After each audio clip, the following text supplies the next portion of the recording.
Tonight on this Newswatch special report, a small city at the center of a fierce political battle. The good people of Nelsonville stay silent because they don't want to be attacked. Why residents voted to abolish the city charter and the city leaders being blamed. We have some people that are still within the city that are constantly undermining our efforts to try to move things forward. I've met a lot of good people there. There's like a group of like 10 people that just make it. Apps that will twist and lie. Now, with less than 8 months till a new government will take effect, is the city ready? There's a lot of it that can be brought back.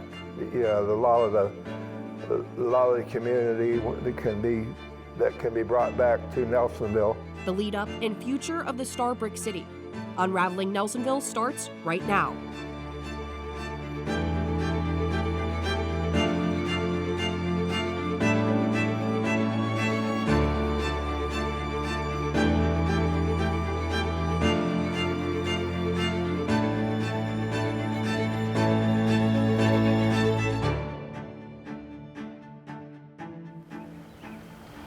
Thanks for joining us. I'm your host, Hailey Hollinger, reporting to you from outside of Nelsonville City Hall. Tonight, we will walk you through the years of political infighting behind these doors, which ultimately led voters to dissolve the city's government. As of today, there are a handful of people running in the May primary for the new positions created under a ballot initiative abolishing the city's charter. But a new ordinance also placed before voters could invalidate the initiative, setting the stage for a confusing ballot for the voters of Nelsonville. This is just a piece in the long history of this small town. And that's where we want to start our story, the Star Brick City in the heart of Appalachia. If you're not paying attention on US 33, you might just miss it. Nelsonville, a classic Appalachian city nestled in the hills of southeast Ohio. Oh, it's the greatest place in the world to be a kid. Nelsonville today in no way represents the Nelsonville that I grew up in. I love it in this community. I love it here. I think Nelsonville has so much potential. The city was settled in 1814 and became known as one of the little cities of black diamonds as the coal industry took hold, then later becoming famous for the Star Brick. Through the years, the town prospered, streets and homes multiplied, businesses opened and grew. In many ways, it was a quintessential small American town. But you didn't dare do anything wrong while you was downtown because your mother would know about it by the time you got home. There was just that kind of community that was, you know, everybody's mother knows everybody, and it was just one of the most wonderful. It was what I call was the Camelot of Ohio. Though the industries that fueled the city's growth may be gone, residents and city leaders alike say Nelsonville remains a special place. I've traveled a lot over the years. I've lived in different places, and I just, you know, I think that where we are, the old architecture, the history, it's rich here. I just think that there's a lot to offer. Despite us being in an impoverished area, despite my family being extremely poor on things like food stamps and rent assistance, and being in a single parent household with 2 boys, the statistics said things were going to be pretty rough. But what I loved about Nelsonville was my teachers, my coaches, the community members. There's so many folks who helped carry the weight. It was truly our village. It was just like anyone else growing up in a small town. Everyone's pretty close. I could have just stayed in the Army. I could have moved anywhere I wanted. And there's just something about Nelsonville that made me want to come back and be in the area and try and make it a little bit better place. And as the city's economy changed, so did its form of government. Nelsonville's government used to look like a lot of other cities in Ohio, an elected mayor who runs day-to-day operations and a city council that runs the legislative side. But as the city entered the 1990s, officials faced major financial challenges. The general understanding is that the city, as it does now, writes many checks every week and brings in a bunch of revenue every week. And one week back in the early 90s, a check the city had written, my understanding was it was just a few $100s to pay Savings Hardware, a local business still in operation down the road. And it bounced. What they found was that there was far less money than they thought, as far as cash on hand. That started a domino effect on a number of things that caught the attention of the state and began the process of fiscal emergency for Nelsonville. And so those were not good days for city government. The city needed something to help get it back on its feet.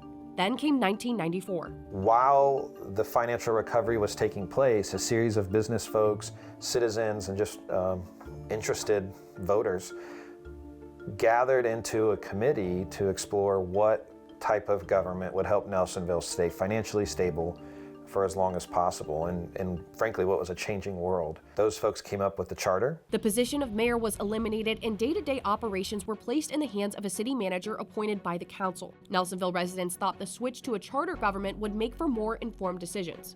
But now, over 30 years later, the same charter that was made to foster cohesion has resulted in chaos.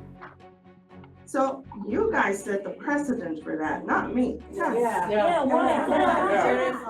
People have different opinions and beliefs. It's only natural, but power, mistrust, and personal agendas can on occasion elevate disagreement to a different level. I feel that there's something there that's causing people to fight the way the fighting's been going on, and I have to fight back.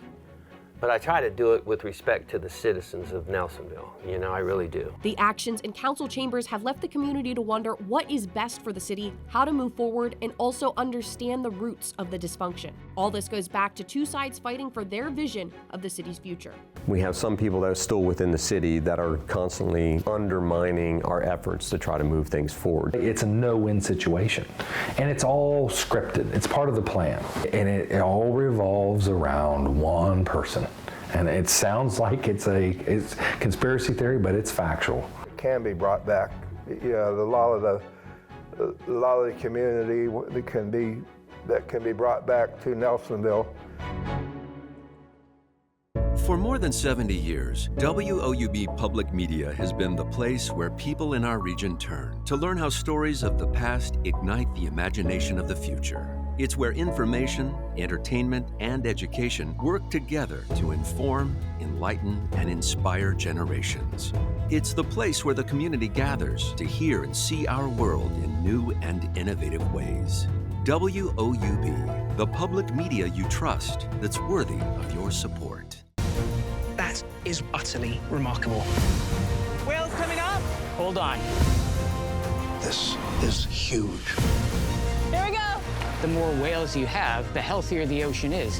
They're the biggest land animals that have ever existed. The most special thing is going somewhere that nobody ever has before.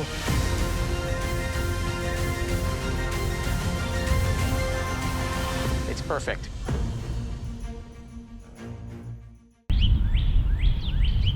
Nelsonville as a whole is a really great town. You can't judge the town of Nelsonville on a few people, and that's the thing that people need to realize. I've met a lot of good people there, a lot of supportive people. There's just there's like a group of like 10 people that just make it.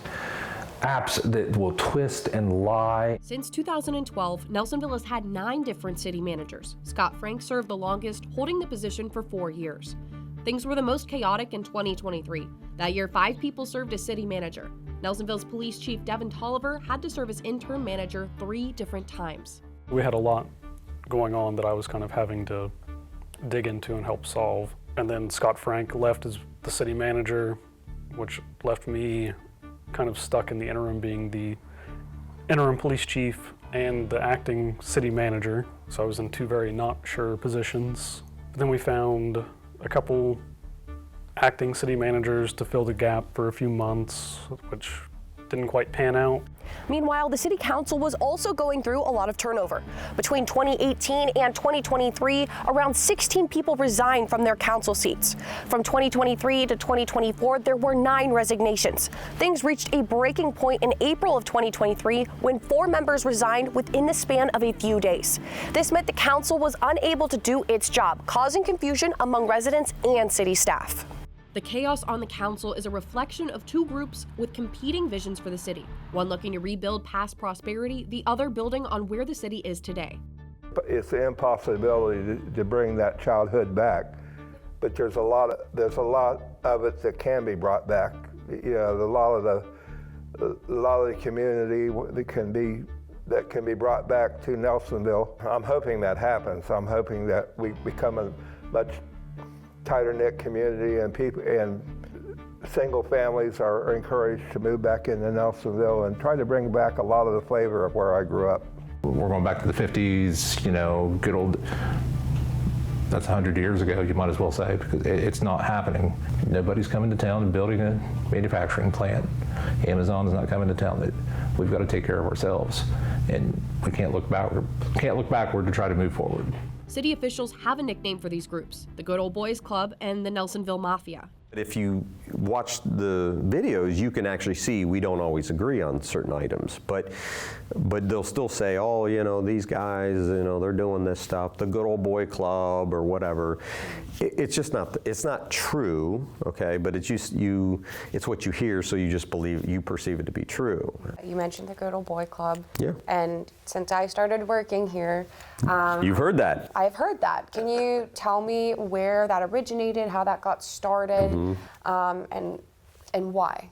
Well, I mean, I think it really stems from one individual that really kind of leads that minority group. That individual has a long history in this community, and they are the ones that perpetuated that. But there are two sides to every story, and Smith says he's not the problem. If you had 7 people that didn't want to have any sort of power or whatever, maybe the charter would work.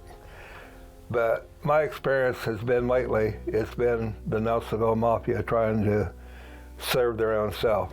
The idea of bringing Nelsonville back to a time of prosperity takes a lot of effort, and in this case, that effort took the form of lawsuits and more disagreement. In a second sit down with Smith, we asked him more about what it means to bring Nelsonville back to what it was like during his childhood. What I want to see happen is I want to see an honest government there that looks after the citizens. And Go ahead and talk to me a little bit about what makes this particular government dishonest. Is it the policies? Is it the actions that are being taken through city council, or is it the individuals? Okay, but let's get to the elephant in the room about me being removed 4 times and actually filing a lawsuit. Smith has filed roughly 10 lawsuits against the city since 2016, and 4 are still active. I would like there would be a better solution to that, but currently there's only the only solution you have when your rights are violated is to just go hire a lawyer. Now, I had the ability to do that, but a lot of our citizens, when they're abused, don't have the ability to do that. While legal battles continue in the courtroom, so does the battle to govern at City Hall. The two factions have defined Nelsonville politics since 2016, each side fighting for their vision. But what has caused a fissure between members is the same thing that brought people to the city: a small, connected community. People are bound to talk, and when gossip spreads, it can run through like wildfire. Smith says some members of City Council are only there to advance their own personal agendas and keep them from getting in trouble. Former council member Tony Dunphy and his faction say Smith's actions are dividing people. He started attacking people, and he was attacking, he was attacking Scott Frank. At the time, he was attacking our police department. He was attacking, honestly, what really started, he was attacking Harry Barber, our police chief, over the purchase of his fire truck, of his first responder vehicle, which Harry got it okayed through the former city manager, but was told not to tell anybody. And Greg was sniffing that out and was all over it and was after Harry. And the police department and the fire department didn't get along at that time because his brother-in-law, Greg's brother-in-law, was the police chief. Okay, so the battle lines were kind of drawn. Well, then when Scott Frank came in, Scott started questioning things that were going on and why we weren't doing things. And then Scott became a target for him. Each of these groups fighting to write the next chapter in Nelsonville's story. Each person, whether on council or not, bearing allegiance to a side and their truth. I don't like what they're doing to the city, and I'll fight against that. But it's not about because they did something to me.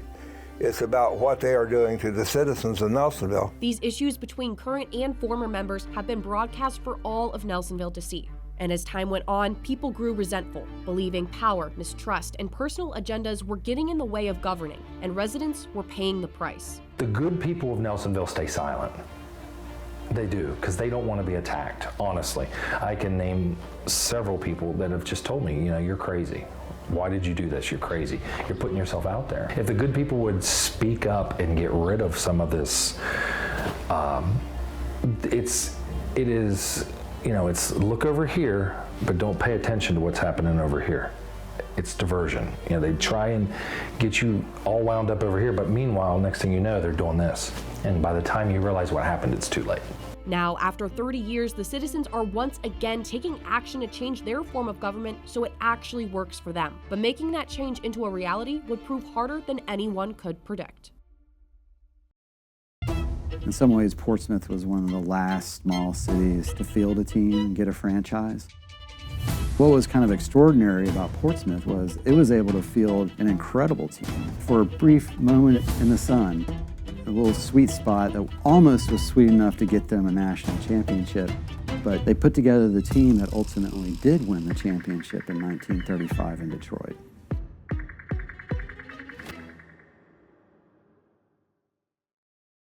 It's not the precedence of which you're trying to push, in my opinion. That's why I asked for a legal opinion. Never even brought up by dishonest Detroit. The drama at city council meetings was broadcast for anyone to see, leading citizens to decide they'd had enough. Voters made their voices heard at the ballot box, and now we are finally getting a chance to see what they had to say. Issue 23, a ballot initiative dissolving the city charter and changing the city's government back to what it was in 1994, was passed by 70% of Nelsonville voters. But the road to Issue 23's passage was harder than most thought it would be. To get an initiative like this on the ballot, you first need enough signatures, and the city council must approve an ordinance to put it before voters. The two residents behind Issue 23, Vicki McDonald and Greg Smith. I had all these lawsuits and all this stuff happening, and then I finally, resigned, and I had time, and Vicki called me up and said, well, it's about time you do what you said you was going to do. And I said, okay, no problem. So we got to work. Do you think that the charter could have gone on for another however many years? Or do you think that it was absolutely time for it to be gone? I think it was time for it to be gone. They weren't following that. It was never going to work. Once they had enough signatures, Smith and McDonald wanted to put Issue 23 before voters as a ballot initiative. According to the city charter, if an initiative meets all other requirements and gets enough signatures, the council must pass an ordinance directing the county elections board to put it on the ballot. But when Issue 23 was presented to the council in June 2024, the council didn't act, and that's when Smith took the council to court, accusing members of obstructing the effort to get the initiative on the ballot.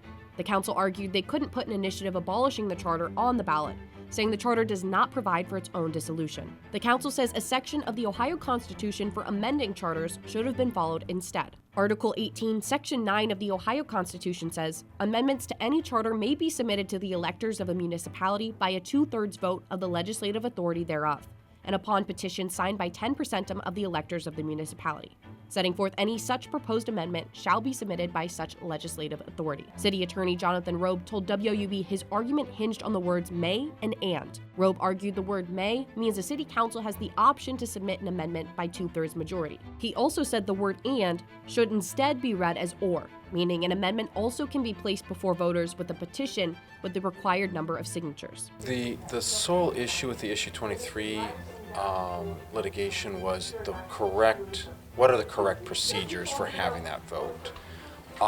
The city had taken the position that only the constitutional procedures applied to a vote for abolishing a charter. The other side took the position that only the charter procedures apply to a vote to abolish the charter. A judge ruled on appeal against the council, saying amending a charter is not the same as abolishing or abandoning one. Once Issue 23 was officially on the ballot, Nelsonville politics did what it has always done. Two sides formed around the issue, one led by Smith and another involving most of the council. The charter has been an amazing form of government for so many years, including the years that he was involved in it, until when he got voted off of council for not being a qualified elector, and all of a sudden the charter is unconstitutional. How is that? How is it that we can be constitutional for so long, but all of a sudden you can't use it to your advantage anymore? Now it's unconstitutional. I'm gonna butt in real quick. Absolutely. Is that part of the campaign for issue 23, like petitioning for issue 23, was that the charter was unconstitutional? I think it is. I think it's part of what he's claiming. Okay. I think he is claiming that, you know, the charter is unconstitutional. I don't think it is. Has he ever said why? No, but but think about all the other things that he said and he's never backed up. So they'll make up lies, they'll say things, he threatens lawsuits. They're all sound bites because doing this is unconstitutional, whatever. But they've never proven any of it. That individual talks about tyranny and talks about tyrants. True tyranny is forcing action when you have no authority. And that's basically what he's trying to do. So, you know, the reality is you have a lot of people throwing stones, but they have no evidence. They say we're corrupt, but okay, give me one specific example. Many took the council's stance against the initiative as something negative, even as they posed genuine concerns. Do you think, as a community member, as a person of the public, not being on council during the birth of issue 23, do you think it was about removing the council as it stood and because of the people on it? Or do you think that it was to purely change forms of government, or a mixture of both? I think the only way they feel that they could dissolve what was going on there now was to completely change the government. And a lot of it had to do with getting rid of the council. Under issue 23, the city will return to the form of government it had in 1994 in a little less than 9 months, so time is of the essence. But now, a new charter amendment is on the May primary ballot, and it has the power to invalidate issue 23 altogether. That is utterly remarkable. Whales coming up? Hold on. This is huge. Here we go. The more whales you have, the healthier the ocean is. They're the biggest land animals that have ever existed. The most special thing is going somewhere that nobody ever has before.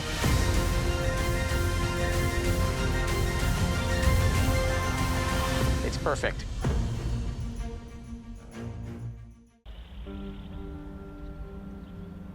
You know, if there was a manual, if we could point to a book on this table and say, this is how you go from a charter to a statutory form, I don't think there'd be nearly as many question marks. But with Nelsonville being the only city in the history of the state ever to attempt this, and with state government unwilling to provide any instruction on how to go about this, leaves me a little concerned. Just months after voters passed a ballot initiative to return Nelsonville back to the government it had over 30 years ago, the process to make that change is on a bumpy road. The first bump, confusion around the makeup of the new city council.